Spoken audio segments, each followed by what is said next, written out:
Halo semuanya, hari ini gue sama calon tetangga gue nih. Iya.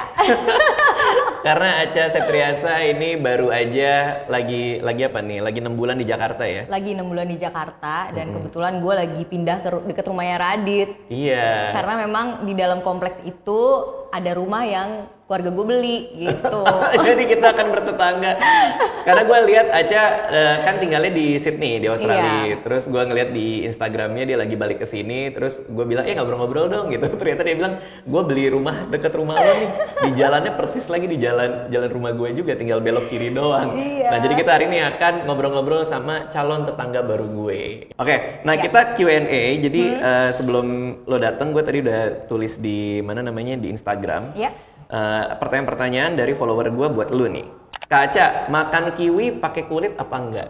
Buah gitu kiwi. ya, buah kiwi. Karena kemarin gue tuh baru IG story. Gue tuh kalau makan buah kiwi itu pakai kulitnya. Gue makan juga. Gue enggak sih, Dit. Lo Kenapa enggak ya? kok kayak gitu ya? Enak kulitnya soalnya.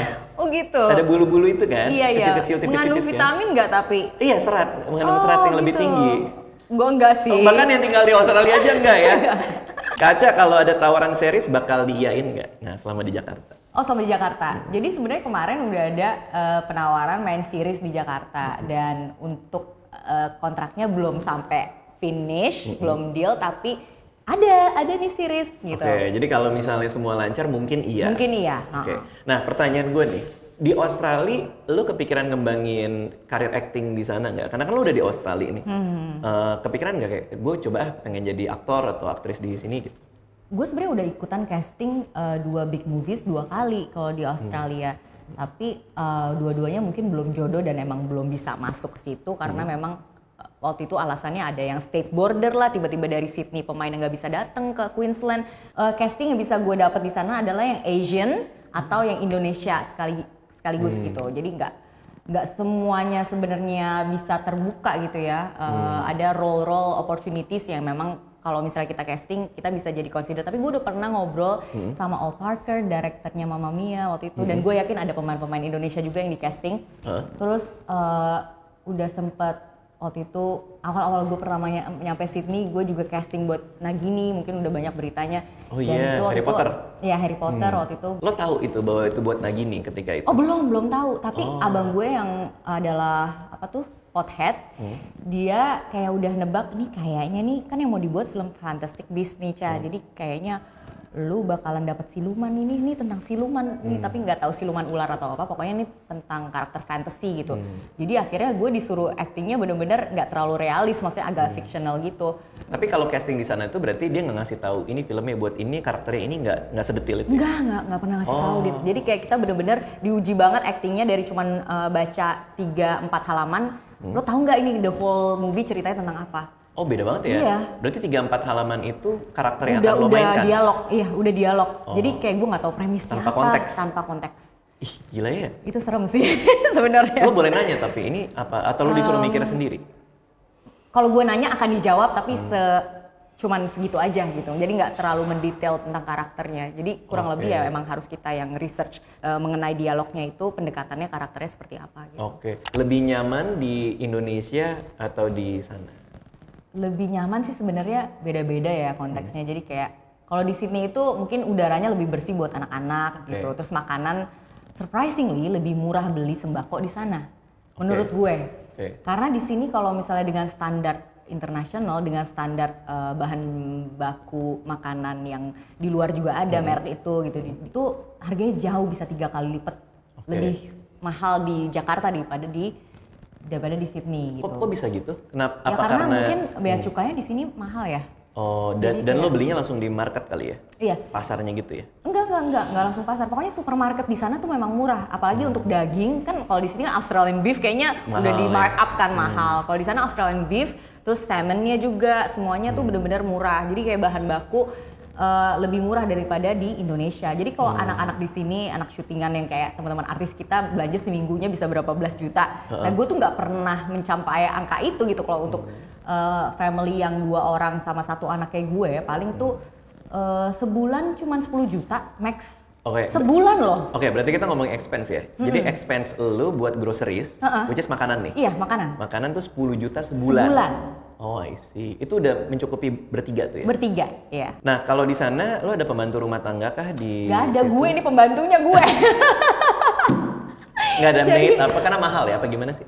Sebenarnya per hour-nya kalau untuk manggil-manggil student Indonesia yang mau bantuin kita ada gitu ya. Tapi gue nggak tega juga dan nggak mau juga orang jadi tahu wilayah private gue. Jadi gue nggak, dan juga gue kan nggak bekerja secara rutin ya. Jadi kayak ya udah gue jabanin aja semuanya pekerjaan rumah. Kak Aca nih, bakal stay di luar negeri atau nanti akan suatu saat balik di Indo buat stay?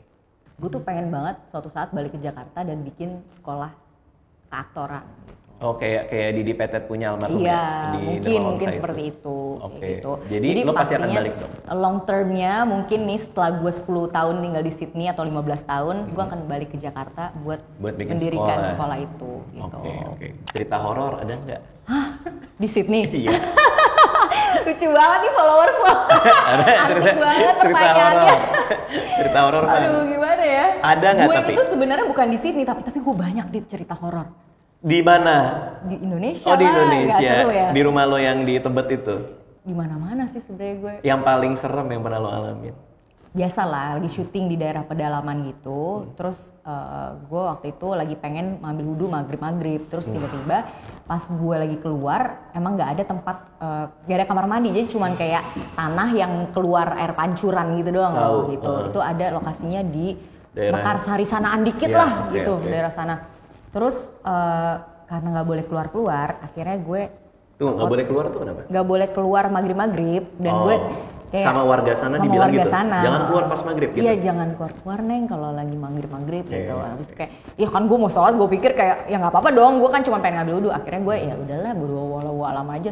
Ternyata pas lagi gue keluar, gue lagi ngambil wudhu, ada kakek-kakek yang kayak pecinya dipakai miring gitu, terus kayak tua penampilannya sama kayak pakai bajunya tuh kayak pakai baju Betawi gitu yang kayak si pitung gitu.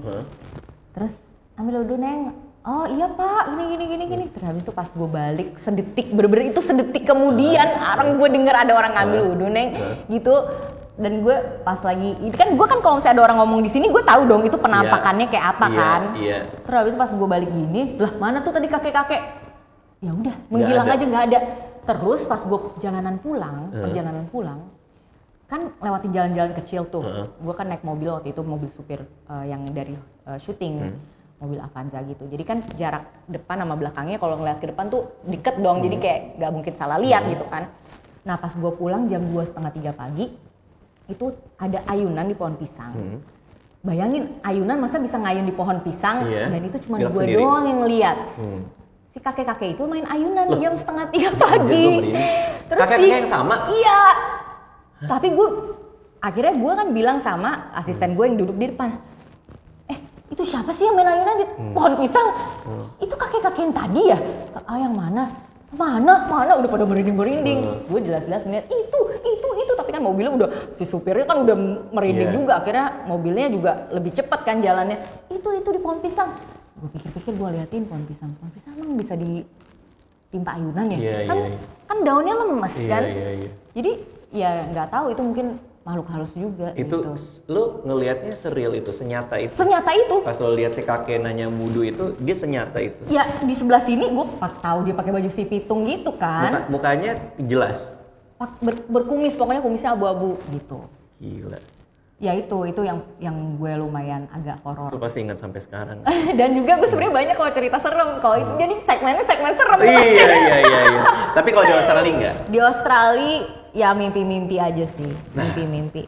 Jadi kan gue dulu tinggal di apartemen di Adelaide kan. Apartemen gue tuh tipenya studio yang pas di Australia itu. Jadi ini kamar mandi, gue tidurnya di depan kamar mandi karena kecil kan. Oke. Jadi pintu masuk, belok kiri kamar gue, langsung kamar mandi sama kasur.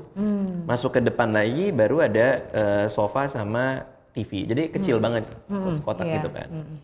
Berarti ada 2 area ruangan gitu. Gue tuh pernah ada masanya ya, pas tinggal di sana itu, gue tidur di kasur. Bangunnya di sofa. Aneh nggak? Jadi gue pikir kayak gue sleepwalking atau gue tuh skip aja dalam artian gue salah ingat aja emang gue tidur di sofa gitu. Tapi gue sampai pernah satu malam tuh gue mastiin diri gue bahwa lo foto gitu? Nggak foto sih. Mastiin aja bahwa ini gue tidur di kasur ya gitu. Iya. Bangun-bangun di sofa. Nah, gue jadi merinding gue cerita nih. Jadi pernah satu hari ya, di Australia nih, gue tidur, terus gue kayak ada yang bisikin di kuping gue, tapi suaranya nggak jelas, gitu kan. Oke. Jadi gue antara sadar nggak sadar gitu, kayaknya sih mimpi kayaknya. Terus gue ngeliat ke atas, jadi di kamar gue itu pakai kipas angin. Ada yang gantung diri. Hah? Oh my god. Iya, gue ngeliat ada yang gantung diri, sosoknya agak bule gitu, gede gitu, gantung diri pakai baju putih. Oh gila. Cowok. Terus gue kayak ini siapa di kamar gue gini. Kok lo nggak teriak? Nah, serem banget. tapi ini karena mimpi gitu, maksudnya ngerti gak sih mimpi, kayak diambang sadar nggak sadar. Iya. Tet begitu gue sadar gue di lantai di di depan TV. Wow. Wah gila, gue kayak ini apa ya? Kenapa kayak gini ya gitu? Iya. Terus pindah nggak dari situ? Enggak. Abis itu gue masih di sana, tapi abis itu udah lama-lama udah nggak ada kejadian lagi. Oh. Gitu. Nah itu di Australia, terus gue bingung banget. Kok bisa ada kejadian kayak gitu-gitu di Australia? Oke, tapi itu cerita gue ya, percaya nggak percaya gitu.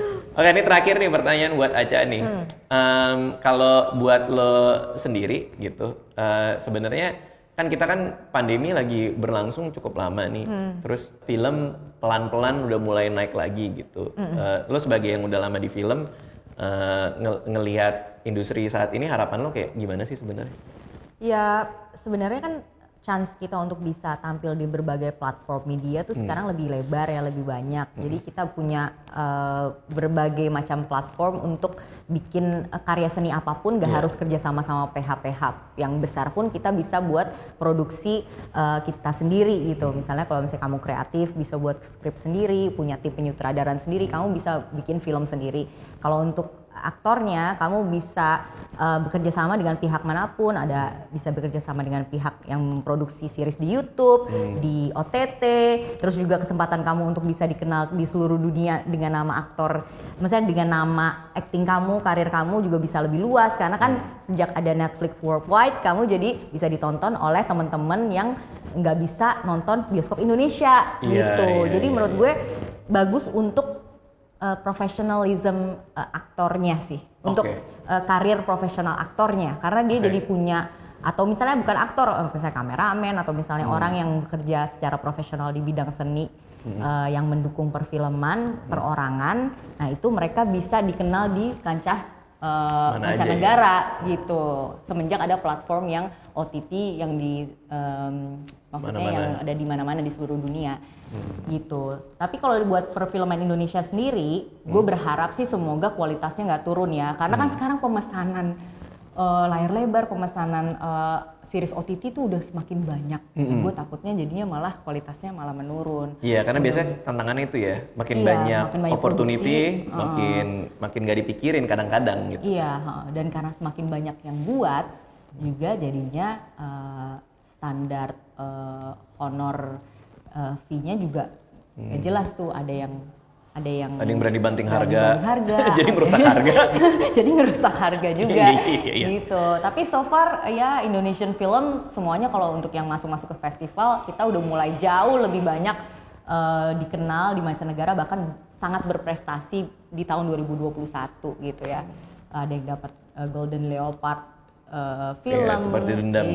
Seperti Dendam harus dibayar tuntas. Yuni udah nonton Yuni? Yuni, Best Actress-nya juga udah 3 kali dapat penghargaan Best Actress gitu, Arawinda Kirana. Jadi ya menurut gue anak-anak muda sekarang tuh yang berkiprah di dunia seni, mereka tuh nggak harus experience-nya panjang, tapi kalau misalnya mereka giat dapat reference nonton di luar negara sekalipun, mereka rajin nonton YouTube, mereka rajin baca buku, mereka ikutin kelas-kelas acting internasional, mereka langsung bisa ngambil reference itu dan mengaplikasikannya ke kehidupan karir mereka, walaupun hanya dimulai baru saat ini gitu loh. Betul. Itu yang membuat mereka jadi lebih maju daripada anak-anak atau pekerja seni yang belajar dari experience ke experience gitu. Iya, apalagi kayak dibandingin angkatan lu awal mulai kan, itu kan pasti informasi nggak sepadat sekarang. Iya. Sama opportunity itu mungkin nggak sebanyak sekarang. Kalau dulu kan ada gatekeeper ya kan, either itu produser atau PH, lu harus ngelewatin dulu Casting nih. director, Iya, lu harus gitu ngelewatin satu gerbang ini Iya, gitu. dan itu susah banget untuk kita di notice sama mereka bahwa kita berbakat kan. Jadi banyak juga tuh aktor-aktor yang sekarang besar namanya, tapi mereka untuk masuk ke gerbang itu aja susah. Jadi mereka banyak yang baru terkenalnya setelah mereka udah 10 tahun berkarir misalnya gitu. Akhirnya mereka baru bisa menembus di gerbang itu gitu. Oke, itu obrolan sama calon tetangga. Kalau mau nonton YouTube-nya, Aca juga punya YouTube ya? Iya, Aca Di juga mana? punya YouTube, subscribernya masih di bawah 100.000, tapi langsung aja subscribe di Aca Septriasa official YouTube channel. Oke, sama Instagramnya juga di Aca Septriasa. Oke, makasih semua yang udah nonton. Dadah. Bye!